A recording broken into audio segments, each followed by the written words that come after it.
Em 37 anos, 96 milhões de hectares de vegetação nativa foram desmatados no Brasil.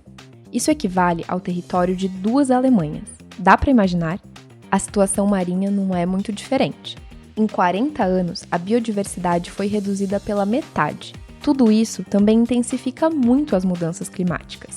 Atualmente, elas provocam pelo menos 150 mil mortes ao ano, e o número deve dobrar até 2030.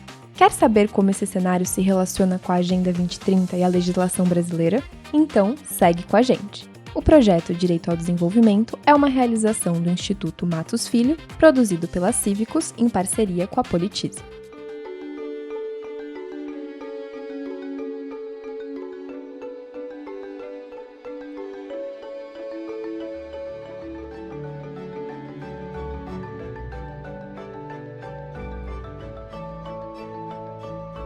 A Constituição tem um capítulo específico que trata sobre as questões ambientais e, inclusive, no artigo 225, ela foi a precursora com relação ao desenvolvimento sustentável.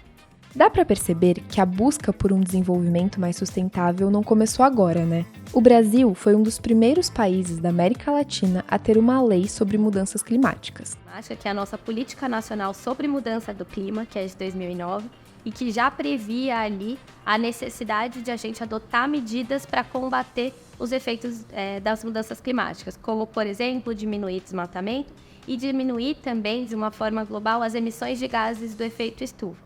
O desmatamento e os gases do efeito estufa estão diretamente relacionados. Sabe por quê?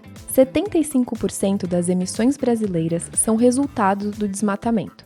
Funciona assim: as árvores são como um reservatório desses gases. Quando várias delas são cortadas, muito gás é liberado novamente na atmosfera.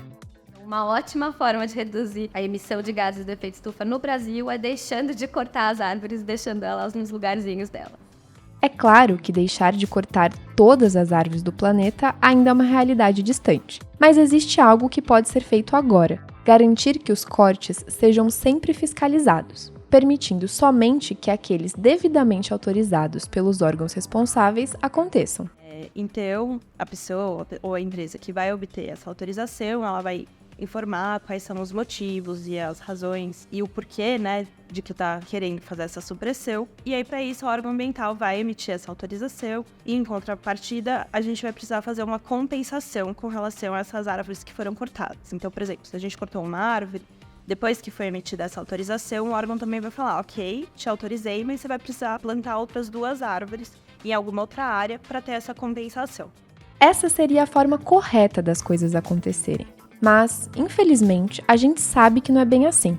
O desmatamento ilegal ocorre quando alguém simplesmente corta várias árvores de alguma região sem nenhum tipo de autorização. Diversas penalizações, inclusive até prisão, são previstas para pessoas que cometem crimes ambientais como esse. O aumento da fiscalização contra o desmatamento e combate às mudanças climáticas depende de investimentos financeiros também. Por isso, o Fundo do Clima foi criado. É lá que todo o dinheiro para lidar com as mudanças climáticas deve ser investido.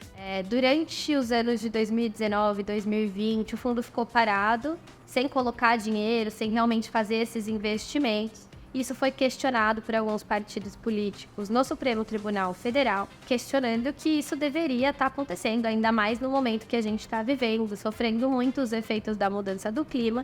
E a decisão que veio no âmbito dessa ação foi muito marcante, porque não só disse que, de fato, o Fundo do Clima deve ser usado e pediu que o governo voltasse a usar os recursos e voltasse a investir nisso, ele fez uma coisa diferente, que nunca tinha acontecido, na verdade, na história jurídica brasileira, que foi reconhecer o direito ao meio ambiente como um direito humano. O meio ambiente se torna, então, um direito de todos os brasileiros, o que é muito importante. E para garantir isso, é necessário preservar também todos os ecossistemas. O ODS 15 apresenta metas justamente voltadas para recuperar e promover um uso sustentável dos ecossistemas terrestres. Já o ODS 14 aborda a necessidade de protegermos também a vida marinha. A gente tem grandes problemas relacionados à pesca predatória, que acaba sendo pescas ilegais e que acabam impactando a biodiversidade, utilizando muitos dos recursos marítimos. Um outro ponto que a gente tem é o grande descarte de plástico, que a gente já sabe que é um problema global, e até a gente vem vendo medidas para a gente diminuir essa questão do plástico, mas ainda é um grande problema. Então, quando a gente fala de plástico, pode logo começar a pensar naquelas embalagens e na maneira como temos consumido ultimamente, né? As metas para um consumo e produção mais sustentáveis são apresentadas no ODS 12. E quando falamos de consumo e produção, temos vários agentes envolvidos.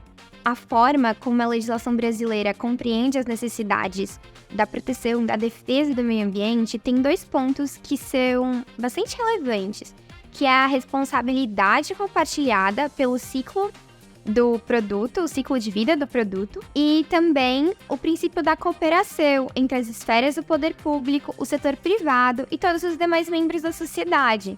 Isso porque, se não houvesse essa cooperação, essa responsabilidade compartilhada, não seria possível a implementação de mecanismos como a coleta seletiva, a logística reversa.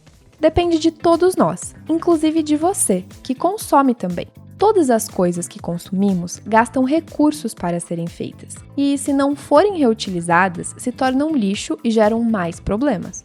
O Inmetro lançou um programa chamado Programa Brasileiro de Etiquetagem. Por meio desse programa, os produtos eles recebem etiquetas que têm uma variação de cor. E essas cores, elas variam de acordo com a eficiência energética desse produto. Então, o produto ele vai receber uma cor mais favorável, por assim dizer, se ele tiver menos uso de água, se a vida útil dele for maior, e assim sucessivamente. Já viu nas geladeiras à venda as marcações A+, ou A++? Isso sinaliza o quanto aquele produto é eficiente no consumo de energia. Ou seja, o A++ consome menos energia para gelar um alimento do que o A+.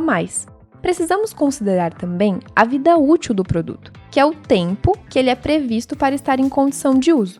Você já sentiu que os produtos estão durando cada vez menos? A obsolescência programada, ela nada mais é do que a colocação de um produto no mercado de consumo, de forma que ele dure menos do que o que a gente chama de ciclo de vida dele. Ou seja, o produto normalmente ele duraria 5 anos, mas ele foi colocado no mercado de consumo para durar 3 anos. E isso estaria incentivando os consumidores, de forma inconsciente, a adquirir o produto novamente, porque ele durou menos. Já viveu alguma situação parecida com essa? O combate à obsolescência programada, ele é importante, porque com a prática da obsolescência programada, as pessoas acabam consumindo muito mais produtos do que era efetivamente necessário. Porque ao invés de comprar, se o produto, a vida útil dele fosse de 5 anos, e você está comprando um depois de 2 anos, já de novo, você poderia ainda estar em um quando você já está indo para o terceiro. Por isso, o ODS 12 apresenta a necessidade de consumo e produção mais responsáveis. Como diminuir a quantidade de plástico se precisamos comprar cada vez mais produtos? Então, até a durabilidade dele influencia no desenvolvimento sustentável. Ao longo do vídeo, falamos de alguns ODSs, que se relacionam mais diretamente com os impactos no meio ambiente e o quanto nós, consumidores, podemos fazer a diferença. Para saber tudo sobre os seus direitos e a Agenda 2030, visite nossa página no portal da Politize. Também estamos no Spotify. Segue a gente lá e deixa seu like. Até a próxima!